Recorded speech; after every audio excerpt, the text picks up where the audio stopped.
अभी जम्मू कश्मीर से आ रहा हूं और केवल यहां की सभा के लिए आया हूं, अन्यथा मेरे और भी कार्यक्रम थे। मैंने कहा नहीं, मैं जाऊंगा सरधना में, मैं इस बार जरूर जाऊंगा, 24 में मैं जरूर जाऊंगा। और बहनों भाइयों, मैं इसीलिए आया हूं आपसे कहने के लिए, जो लोग गुमराह कर रहे हैं उनके गुमराह में आने की आवश्यकता नहीं। ये लोग कभी नहीं आएंगे। फिर जाति के सौदागर उपयोग करेंगे, बाद में सौदेबाजी करके गायब हो जाएंगे। हमें किसी भी ऐसे व्यक्ति के बहकावे में नहीं आना है जिससे हमारा राष्ट्र धर्म खतरे में आए।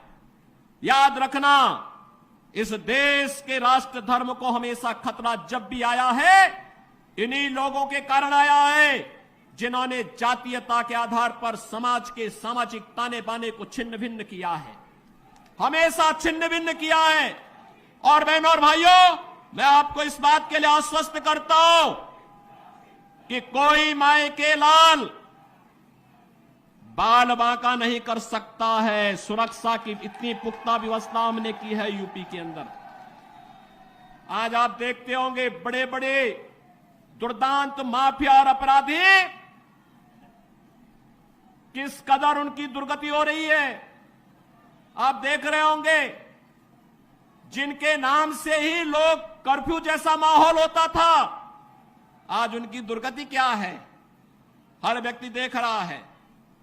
इन माफिया और अपराधियों की स्थिति क्या है, आप रोज सोशल मीडिया के प्लेटफॉर्म को उठा करके देखते होंगे। एक दुर्दांत माफिया ऐसा भी था, बहनों और भाइयों, जब समाजवादी पार्टी की सरकार के समय चलता था तो मुख्यमंत्री हो या मुख्य न्यायाधीश, इन सब के काफिले रुक जाते थे और माफिया का काफिला निकलता था। और जब हमने कार्रवाई की उस माफिया के खिलाफ और उसको रगड़ करके कोर्ट के सामने प्रस्तुत किया तो उसकी पैंट गीली हो गई थी,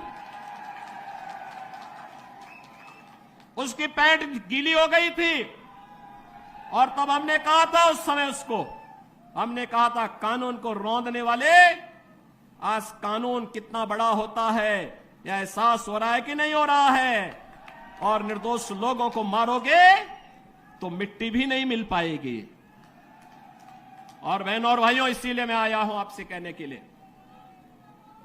देखो, जिनकी गर्मी हम शांत कर चुके हैं उनको गर्म मत होने दीजिए। अब इस क्षेत्र को विकास की मुख्य धारा के साथ जुड़ने दो। उनकी सबकी गर्मी शांत हो गई है, वे गए काम से।